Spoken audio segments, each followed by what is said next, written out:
নমস্কার, দুপুর 12টা খবর দিনভর নিয়ে আমি অতনু রয়েছি আপনার সঙ্গে। খবর দিনভরে খোলা আকাশের নিচে আগামী 1 ঘন্টায় রাজ্য শুধু কেন, রাজ্য, ভিন রাজ্য এবং দেশ দুনিয়া হাজার একটা খবর আপনাদের সামনে তুলে ধরবো। প্রথম খবর, ভবানী ভবনে আজ গুরুত্বপূর্ণ বৈঠক।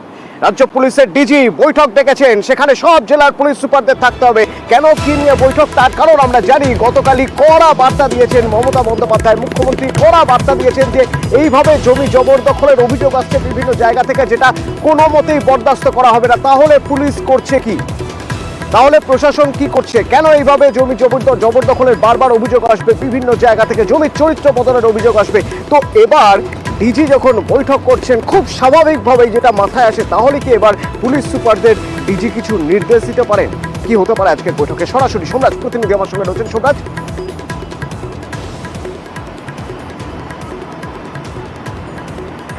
দেখো, যেটা এখনো পর্যন্ত সূত্র মারফত জানা যাচ্ছে, সকাল 11:30 থেকে বৈঠক শুরু হয়ে গেছে।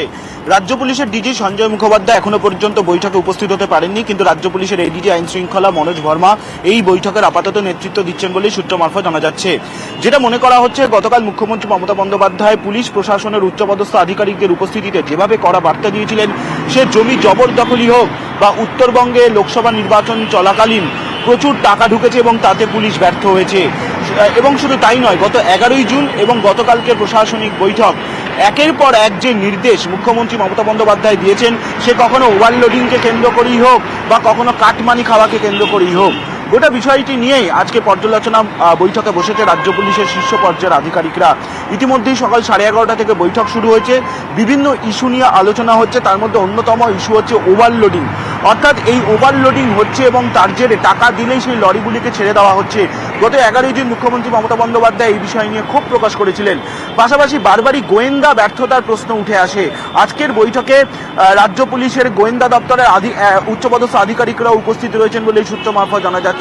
তাদের নিয়েও পর্যালোচনা হচ্ছে বৈঠকে। ফলত বৈঠক শেষ হলে গোটা বিষয়টি স্পষ্ট হবে। তবে যেটা এখনো পর্যন্ত সূত্র মারফত জানা যাচ্ছে, একের পর এক ইস্যু নিয়েই রাজ্য পুলিশের এডিজি আইন শৃঙ্খলা মনোজ ভার্মা তিনি বৈঠক করছেন। বৈঠকে সব জেলার পুলিশের এসপিরা এবং পাশাপাশি বিভিন্ন কমিশনারেটের কমিশনাররাও উপস্থিত রয়েছে। ধন্যবাদ সোমরাজ। মুখ্যমন্ত্রীর কড়া বার্তা, ক্ষোভ